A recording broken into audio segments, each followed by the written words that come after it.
Hi, welcome back to Living with Autism. Today we're going to talk about something that's very important to each and every one of us, and that is about being ourselves. So I hope you stay tuned with me for that.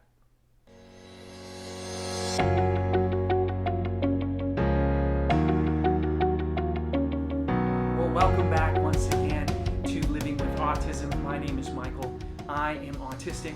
And as I said, today we're going to talk about being ourselves. And I want to talk about having balance in that, because I think that's one of the things that we struggle with in our world in so many different areas is a lack of balance. And last week, most of me, everything except for the top of my head I cut off, talked about this health and have to conundrum and how we kind of have this idea, well, do I do things for my health? Do I do things because I have to? And how do we do that? And ultimately, I think the idea I hope that I got across is there needs to be a balance, and we need to figure out the balance. Because if we're too extreme in one end or the other, we end up hurting ourselves as well as those around us. And just as I think people are very imbalanced in that they're only concerned about doing what's healthy for them, or they're only concerned about what they have to do or what others have to do, maybe. We have this same imbalance in being ourselves. I think there's a lot of people whose idea is like, well, I just have to be me. And so they're frankly an a-hole. And they're going to be like, well, I just have to be me. You don't have to like it, but I have to be me. And you know what? We need to be ourselves, but we don't need to be jerks, right? We can still be kind and considerate to one another. And on the other end of the spectrum, we have a misapplication of a good idea. I don't know if you've maybe studied the Bible at all, but the Apostle Paul in there, he has a statement. He says that he became all things to all men to try to win some. And so this is kind of a modern concept we have as well in business and some self-help ideas. Some of it's genuine, some of it's fake, but we try to kind of like please everybody, be all things to everybody. And this can be good if we're trying to really genuinely consider each other. But sometimes it's fake, it's selfish, or we do it to the detriment of ourselves. And we're so interested in conforming to everybody else's ideas to either avoid conflict, get ahead in life, have success, get a promotion, get a boyfriend or a girlfriend or something, that we forget the need to be ourselves. And the importance of a balance in this area. You see, if we're so extreme in this area of being ourselves, we're probably going to be jerks most of the time. We're going to have a tendency to not care when other people are hurting, to not get involved in situations where I think we need to get involved, where we need to help each other out, where we need to encourage each other, where we need to look out for one another. But if we're so interested in making sure that we have the right appearance, the right image, this could be wearing the right clothes, right? To saying the right things, to whatever it is in business, in life, in dating, in your marriage, in your friendships, in whatever it is, I mean, we lose something of ourselves, and it's so fake, and we forget what reality is like because we're so caught up in lying. And it hurts. We sort of die inside a little bit to be a little bit dramatic in it, because we're not being true to who we are, and that's something that's important. I want to give you an example of why this topic is here and how this came up in my life. Because one of the things that I really struggle with is what other people's perspectives are of me. One of my challenges in recording these videos is I worry too much about whether or not people are watching them. Oh, this one got this many views or that, or these kinds of things sometimes. And I can unfortunately sometimes take that as a referendum on what people think and feel about me. And maybe even it's true. Maybe people are liking or disliking it just because they like or dislike me. But I find myself getting very caught up in that and concerned about whether everybody likes me or not. And most people, and people tell me all the time, when something comes up, you need to just ignore that. Someone will be mean, and I will have done something more than whether or not people like me. A lot of times what comes up is I'll have done something, and I recognize that I do weird stuff sometimes compared to what other people do. I'm too loud. I talk too long. I talk too close. I might just be too blunt, too direct, ask too many direct questions about them and their personal lives, be too open and honest about me and my personal life. So I get myself in weird situations. And I worry that I hurt somebody, that I screwed up. And most people will just tell you, oh, don't worry about it. And they tell you to ignore, because some people just have a way about them, right? Some people are just mean. You're going to get in situations, and whether you are kind of different like me socially or not, you're going to get in situations where people are going to respond to you. And some people, you might have hurt them, you might have done something strange or that they don't like, and they may be kind about it. And some people are bossy and mean. And I remember situations where people are trying to tell me, in particular a work situation, someone was basically trying to tell me, hey, I have to go do this, but you need to do this because this needs to get taken care of. And this was a person who I think thought they had some sort of authority over me, even though in reality they didn't. And I basically, this was a confrontation, there's all these people around, and so I'm concerned because I have a tendency to just kind of blow things out. My voice gets elevated when I'm impassioned, and maybe it sounds like I'm yelling even if I'm not meaning to. A lot of different stuff, and I'm very nervous. And it came to the situation where I just finally had to say, you know what? You do what you need to do, what you think you need to do, and I'll do what I think I need to do. But when it comes down to it, I don't work for you. And I think and hope that I handled that well, but I don't know. And so I'm left in these struggling situations, and a lot of times, and these things just, they play over in my head. Like, I still remember this. This wasn't that long ago, but there's things from way before, different situations and issues from school, places where I'm still nervous and stressed about it. And people will say, hey, just don't worry about it. That person was being mean, or that person was being bossy, maybe in the situation I encountered. Even if they were trying to do what they thought was right. Sometimes people are just different, or people are just a certain way. Some people like chocolate and some people don't, right? And so some people like certain things and some people don't. And so my way, some people might not like because I'm different, and just they may not like or like this. They may not like the things I like, and so I don't know. Conflict will come. And I've had people tell me many times, well, you need to just ignore it. That's just them being them.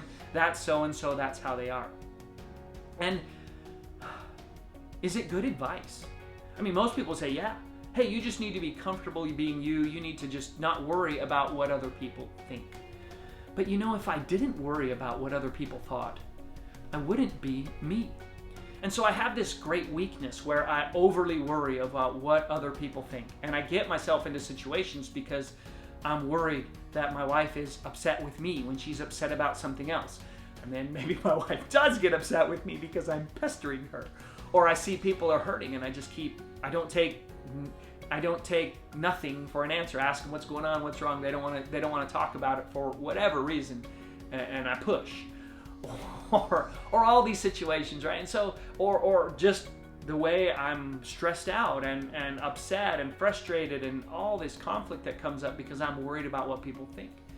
But on the other hand, would I care about people the way that I do?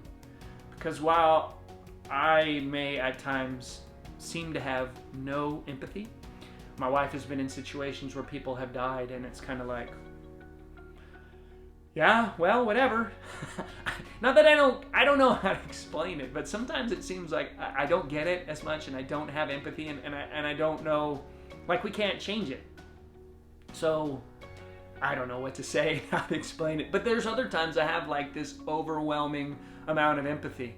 I was just relating just yesterday about how my wife came to me talking about another set of friends that had gotten divorced, and it was just all this stuff had happened on Facebook. This person died, and this person's sick, and all these people got divorced, and just came to the point where I was like, you know what, enough. I don't want to hear anymore.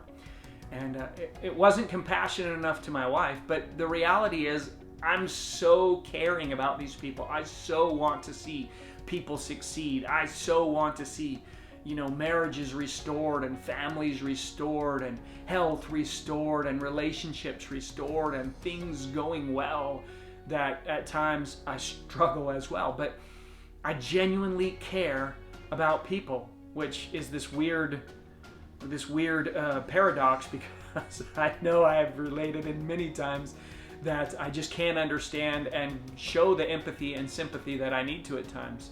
But at the same time, I care so much about people.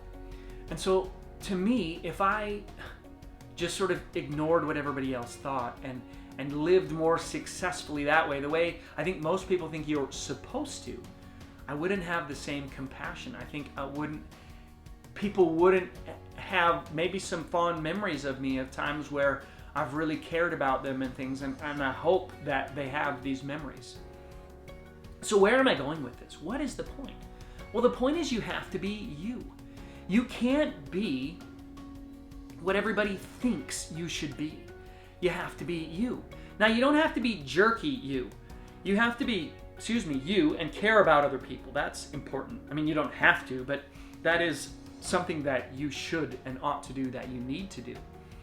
But just because there are things about you that maybe cause struggle, maybe my paranoia at times of what people think about me, is just the opposite side of the coin of the compassion and care that I have for people. And if I worked on not caring what everybody else thought, it would just be sort of like, well, screw you, and that's not the way that I want to be. And the same people who drive me nuts sometimes because I feel like they're just like, whatever, and they're just going to go on, and they say, don't they care? But these same people who do care are the same people that I respect and look up to and admire because of their self-confidence and their ability to do so much and be so bold at times. So all of this rambling, stories, talking, to say that I think it's important for us. As I get a little emotional here, I'll just share with you. If you didn't know, that's me. I could have tried to pass it off. Maybe no one would have known, but I got a little emotional here. Because I think it's important to be us. And that's me. I'm an emotional person. And so if I tried to pretend I wasn't, I wouldn't be being true to myself. And the reality is me, everything that is me, has strengths and weaknesses. And there's times where I'm awesome and I help and encourage people and I'm a strength to other people. And there's times, man, I worry that I'm just sucking the life out of people, my wife or stuff, because I hurt and I struggle at times. And the reality is that, yeah, I'm both of those things probably. Maybe not to that level. Maybe my wife sometimes feels like that. Maybe she doesn't most of the time, which is good. But the reality is we are us. And if we wanted to, every strength that you have, I think, has a corresponding weakness. And every weakness that we maybe have has a corresponding strength. There's something maybe even like, well, I'm a jerk. How's that a strength? Well, maybe you're a passionate person and you don't know how to channel that. Self-confidence. Well, maybe that's I'm strong because I'm self-confident. Well, maybe you're just destroying people behind you because you're only thinking about yourself and your self-confidence and you're forgetting to care about other people. And I'm falling apart here and here's my weakness and I forget. And for me, it was kind of a revelation to realize, you know what? I would love to do that. I would love to just make these videos and be like, whatever. And that might be somewhat healthy in certain ways, but it would change who I am. And I wouldn't be the same emotional person that opens up, that cares about people in these ways. And while it might cause me, and by extension the people around me, sometimes a bit of extra pain because of my struggles, because of my hurt, I recognize that there is a strength of things that people see, my genuine heart, my genuine compassion, my genuine care. And if I tried to be something that wasn't me, I'd lose that. So Be you. Be the best version of you. Don't just go around and say, oh, that's me, right? I don't just go around and say, well, I'm upset, and so I'm just going to willingly and knowingly suck all the life out of every situation because that's just me. No, I learn how, okay, this is not the time. My wife who's going to school, has this homework or test she has to do and stuff that's going on, right? It's all online still, so that's why she can be doing a test and I'm around. Or whatever's going on, you know, this is this joyful moment, and so now it's not time for me to share about my heartache. But so I have to learn how to be the best version of me. I can't just go with wherever I want to be me, but I also can't try to be something to please everybody else. I have to ultimately be me.